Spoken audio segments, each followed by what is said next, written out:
Chery, this company is the fastest growing large automaker in the world over the past 2 years, and they've just revealed what I think is a pretty damn cool vehicle. Fully electric, 860 kilometers of range.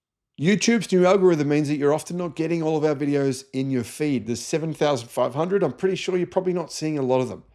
In the description, there is a link to our newsletter.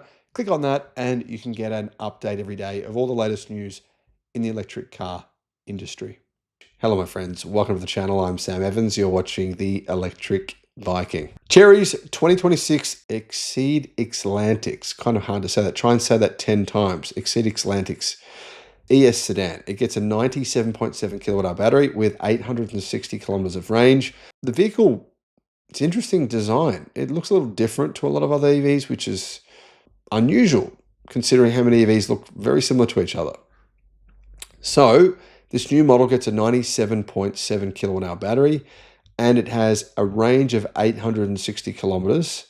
Depending on the configuration, though, if you get it with bigger wheels and tires, the range will go down. Now, apparently, there's 3 versions of this car.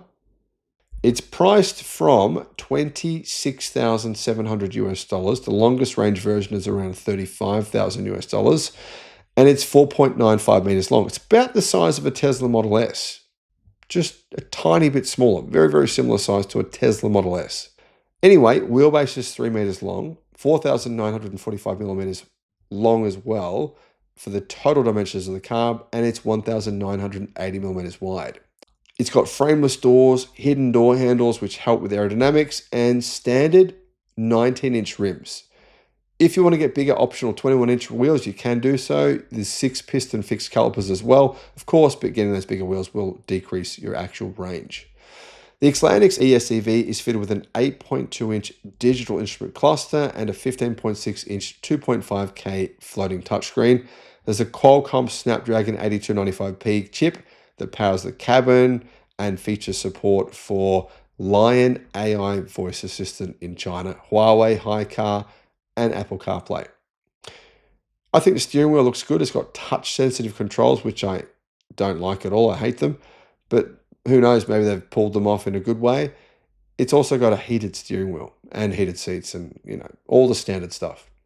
Anyway, select versions, the Max and the Ultra variants get roof-mounted LiDAR and the Falcon driver assist system, supported by 30 high-performance sensors and dual NVIDIA Drive Orin X chips. The system has 508 TOPS of computing power, which is pretty good. That's like similar to a Tesla Model 3, but not quite at the level of, say, for example, XPeng's new cars, which get more than 2,000 TOPS of computing power.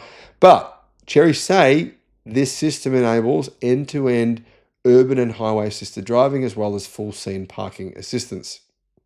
Power.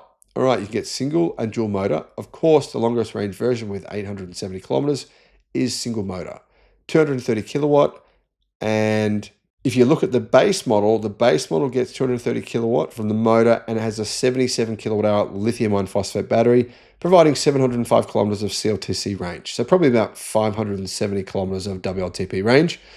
The dual motor version has 353 kilowatt and a 100 kilowatt hour ternary lithium battery, which gives it 710 kilometers of range. Now, of course, you've got some other options as well. If you make that dual motor version single motor, then you're going to push that range right up over the 860 kilometer mark around there. CLTC. So that's probably about 700 kilometers of WLTP range.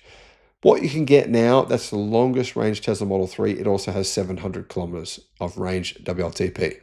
Guys, I use my solar and batteries. I've got a 50 kilowatt hour battery here, and I've got a big solar array. So I pay $0 for electricity.